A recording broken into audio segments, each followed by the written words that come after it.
దైవాశీర్వాదాలు ఎప్పటికీ మార్చబడవు.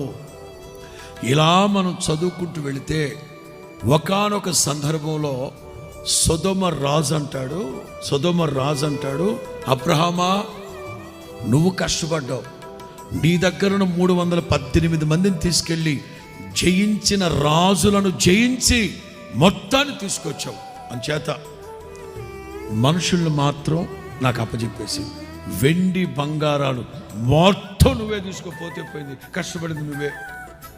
అబ్రహాం అంటారు, నూలు పోగైనను చెప్పులు వారైనను నాకు అక్కర్లేదు.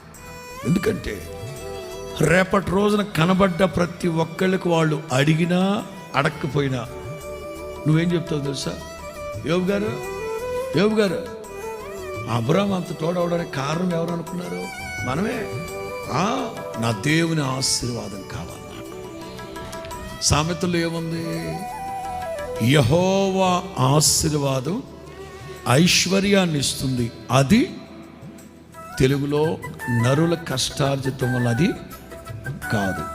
బైబిల్లో ఎప్పుడో రాసుకోవాలి మీరు ఆ మాట. యెహోవా ఆశీర్వాదం ఐశ్వర్యాన్ని ఇస్తుంది, అది మిగులును. ఒక కార్యం దేవుని ద్వారా జరిగితే మిగలాలి.